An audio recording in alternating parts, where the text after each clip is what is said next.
Hello বন্ধুরা, good evening. তো চান টান করে আসলাম, তো এখন বানাবো রুটি। আজকে রুটি বানাতে হবে, খেতে হবে। তো আটা মাখতে চালু করে দিই, আটা বের করে আটা মাখবো। बात तो सही है। তো এরপর আটাটাকে মাখে নিয়ে আগে, তারপরে কথা। তো আটাটা ভালো করে মাখা নেওয়ার পর তারপরে তারপরে मतलब वो अलग ही लेवल का बंदा था। তারপরে হাত দিয়ে কিছুটা গোল গোল করে লাগিয়ে দিলাম, ছোটো ছোটো, যাতে রুটি করার সময় বেলনার সময় তার সুবিধা হয়।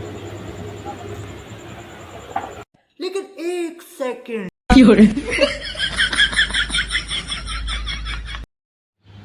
তো হয়ে গেছে, তাওয়া গরম। তো দিয়ে দেবো এবার রুটি, তাওয়ার মধ্যে রুটি গরম। তো এই যে দিয়ে দেবো এখন রুটি তাওয়াতে। তো রুটি সেঁকবো, রুটি সেঁকা হয়ে গেলে তো আজকে হবে চা রুটি। তো রুটিটা চটপট করে নিই, তারপরে হবে চা। তো এটা লাস্ট রুটি ছিল, তো এরপরে চড়ালাম চা। চা চড়ে দেওয়ার পর চা পাতি ঢেলে নিলাম, একটু আগুনের তেজটা বাড়িয়ে দিই, তাড়াতাড়ি হবে। তাহলে খিদা লেগে গেছে, দেরি করা যাবে না, খিদা বাড়িচ্ছে। তো চটপট চা পাতি দিয়ে দিলাম ওর উপরে।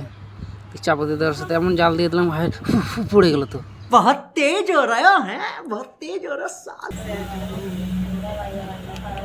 তো ফট করে উঠে যাওয়ার পরে গ্যাসটা আমার নেমে গেছিলো, তো দুধ ফাটে গেছিলো, তাই চাটা ভালো করে হলো না। এদিকে কেমন যেন হয়ে গেলো, শক্ত শক্ত চা।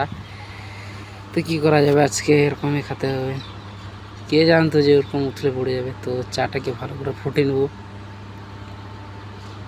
বলে নাকি যত চা ভালো ফুটবে তত নাকি খেতে ভালো লাগবে, তাই আমি একটু ভালো করে ফুটে নেব।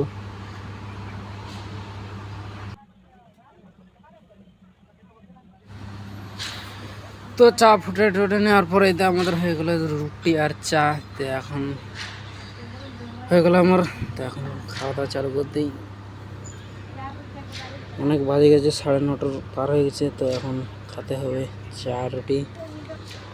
তো চলো শুরু করি, বেশি দেরি না করে। প্রথমে রুটিটাকে গোল গোল করে রাউন্ড করে নিয়ে চাতে ডুবাবো, ডুবে ভিজে ভিজে খাবো। চা রুটি খেতে বেশ মজাই আলাদা, কি দারুণ খেতে। তো তোমরা কে কে চা রুটি খেয়েছো তোমরা সবাই জানো। তো ভিডিওটা কেমন লাগছে তোমার অবশ্যই লাইক করো আর কমেন্ট করে বলো ভিডিও কেমন লাগছে। চ্যানেলটাকে সাবস্ক্রাইব করে রাখো।